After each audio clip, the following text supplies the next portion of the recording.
সূরা আলে ইমরান 3 নম্বর সূরা, আয়াত নম্বর 185।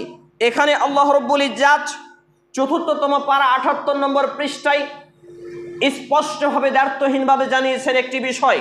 যখন আমি এবং আপনি সৃষ্টি হয়েছি, আমার এবং আপনার মধ্যে দেহ রয়েছে, আমার এবং আপনার মধ্যে প্রাণ রয়েছে, তবে একথা নিশ্চিত জেনে নিতে হবে যে একটি চূড়ান্ত সত্য, নিতান্ত সত্য, অতীব সত্য, গুরুত্বপূর্ণ সত্য, এর উপরে হয় না কোনো সত্য, যেটা চূড়ান্ত সত্য, নিতান্ত সত্য, সেটা হচ্ছে মৃত্যু।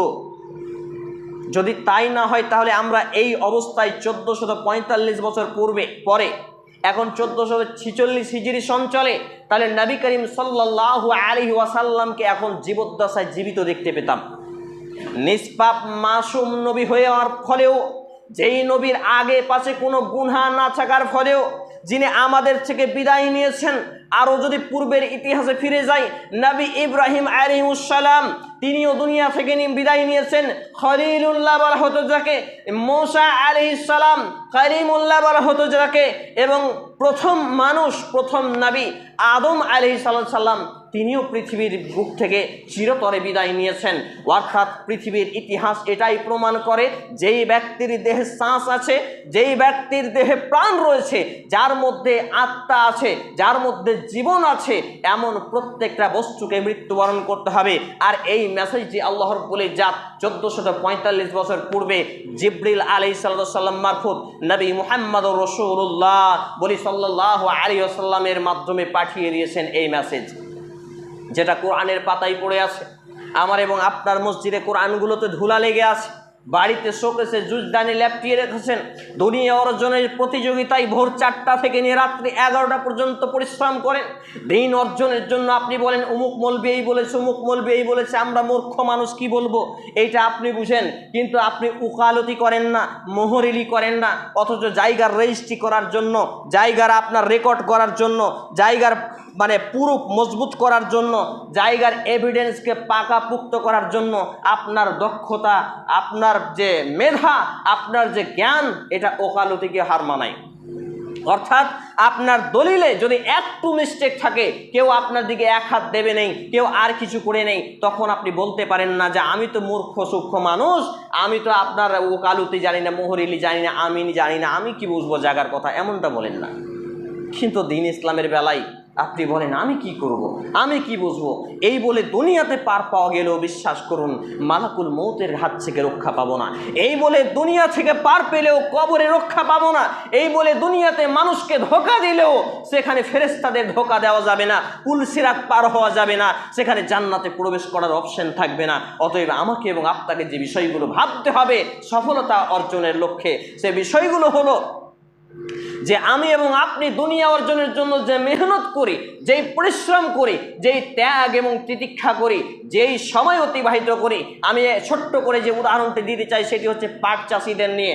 একজন পাট চাষি কত মেহনত করেন, পাটের বীজ ফেলেন, জমিতে চাষ দেন, তারপর নিরানি খুঁটানি কত কি দিয়ে, তারপর এমন একটা সিচুয়েশন আসে পাটে এবার পানি পাবে কি পাবে না, জাগ দিতে পাবেন কি পাবেন না, দিন রাত ঘুম হয় না, কত প্রচেষ্টা কিসের জন্য? দুনিয়ায় একটু ভালো উপার্জনের জন্য এত ব্যতিব্যস্ত আমরা। তারপর আবার যদি পানি পেয়ে জাগ দিলাম, ছাড়ালাম, সব কিছু করলাম, এবার রেট আসবে কি আসবে না, দেখেন একটার পর একটা আমাদের সমীক্ষা। কিন্তু দুনিয়ার ক্ষেত্রে এত সমীক্ষা আর দিনের ক্ষেত্রে এত সমীক্ষা নয় যে আমি নামাজ পড়লাম, আমার নামাজটা কবুল হলো কিনা, আমি মুসলমান, আমি নামাজ পড়ি না, আমি আল্লাহর কাছে কি জবাব দেব, আমি আজকে দাড়ি কাটছি, এর পাপ কি আছে, আমি হারাম খাচ্ছি, এর পাপ কি আছে, আমি টাকনুর নিচে পোশাক পরিধান করছি, এর ভয়াবহতা কি, আমি পেশাব করে পানি নিই না, এর মানে ভয়াবহতা কি। একটা একটা করে দিনের জন্য আমাদের ভাবনাগুলো কিন্তু তেমন নেই। বলেন তাহলে আমরা দুনিয়ার জন্য খুব পটু, খুবই চালাক, আর দুনিয়ার জন্য এত চালাক, আর দিন ইসলামের জন্য আমরা তখন মূর্খ সেজে যাচ্ছি। তখন বলছি অমুক মৌলবি এই ফতোয়া দিয়েছে, তা আমি কি করব? এমন কোনো বিষয় আছে পৃথিবীতে যে বহুমত নেই? এমন কোনো বিষয় আছে যেটাতে একাধিক মত নেই? আপনার জ্বর হয়েছে, কেউ বলছে প্যারাসিটামল 650 মারো, কেউ বলছে না 150 দিলেও চলবে। তাহলে দেখেন ডাক্তারদের মধ্যেও দ্বিমত। জমির আমিন একজনকে মেপেছেন 1 হাত কম করে দিয়েছে, একজন 1 হাত বেশি করে দিয়েছে। দেখেন আমিনের মধ্যেও একমত নেই।